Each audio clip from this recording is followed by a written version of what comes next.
सही कहा है किसी ने, जो तकदीर में लिखा है वह आपको किसी ना किसी तरह से मिल ही जाएगा। कोई आपके हाथ से छीन सकता है, लेकिन आपकी तकदीर से कोई छीन नहीं सकता। देर से ही सही, जो आपकी तकदीर में लिखा है वह आपको जरूर मिलेगा। आज की कहानी बड़ी खास है, इसलिए इस कहानी को अंत तक जरूर सुनिए, क्योंकि यह कहानी आपकी जिंदगी बदल सकती है। पुराने समय की बात है। भाग्य इंसान खुद लिखता है और अपने मुकाम को हासिल करता है। कई लोग बोलते हैं कि ईश्वर द्वारा भाग्य लिखा जाता है, तो कुछ लोग कहते हैं ग्रह नक्षत्र द्वारा भाग्य तय होता है। लेकिन इंसान अपना भाग्य खुद लिखता है। वह अपनी मेहनत और ईमानदारी से अपना भाग्य बदल सकता है और कार्यों को करता है। ग्रह नक्षत्र और भाग्य के बारे में अनेक धारणा एवं मान्यता प्रचलित हैं। कुछ लोगों का मानना है कि भाग्य ईश्वर के द्वारा रचित है, तो कुछ लोग मानते हैं कि ग्रह नक्षत्र हमारा भाग्य तय करते हैं, तो कुछ कहते हैं कि भाग्य हमारे द्वारा किए गए कर्मों के आधार पर बनता है। मनुष्य शुभाशुभ कर्म करता है। ईश्वर मनुष्य को उसके कर्मानुसार फल देता है और ग्रह नक्षत्र कर्मफल की सूचना देने के माध्यम है। कैसे बनता है किसी भी व्यक्ति का भाग्य? मनुष्य अपने भाग्य का स्वयं निर्माता है। ज्योतिष विद्या की गणनाएं व्यक्ति के भाग्य और सुख दुख के बारे में सूचना देती हैं। अगर देखा जाए तो व्यक्ति पूर्व में जो कर्म करता है उसका फल भाग्य के रूप में उसे देर सवेर प्राप्त होता है। यानी कि किसी भी व्यक्ति के भाग्य को उसके द्वारा पहले किए गए कर्मों का प्रतिफल कहा जा सकता है।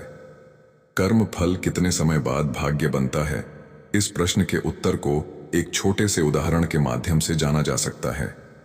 मान लीजिए आज आपने 75,000 रुपए खर्च करके कोई सामान खरीदा और आपसे पूछा जाए कि यह 75,000 रुपए आपने कब कमाए थे, तो यह बता पाना आपके लिए मुश्किल होगा। हो सकता है कि यह रकम आपने एक साथ कमाई हो या हर महीने थोड़ा थोड़ा करके कमाई हो। इसी प्रकार के गए कर्मों को भाग्यफल बनने के लिए कभी कभी कुछ समय की आवश्यकता पड़ती है और कभी कर्म फल तत्काल प्राप्त होता है। यही विधि का विधान है। पूर्व में शुभ अशुभ कर्मों के फल को एकत्र कर भविष्य की घटनाओं का सृजन होता है। हर व्यक्ति अपना भाग्य अपने कर्मों द्वारा स्वयं ही लिखता है। कर्म सिद्धांत एवं मान्यताओं के अनुसार कर्म और भाग्य का चक्र एक जन्म तक सीमित नहीं है। पुनर्जन्म इसी का एक हिस्सा है। इसीलिए प्राचीन लाल किताब में कहा गया है कि अन्य इंसान अपना भाग्य खुद लिख सकता है। भाग्य इंसान खुद लिखता है और अपने मुकाम को हासिल करता है। कई लोग बोलते हैं कि ईश्वर द्वारा भाग्य लिखा जाता है, तो कुछ लोग कहते हैं ग्रह नक्षत्र द्वारा भाग्य तय होता है।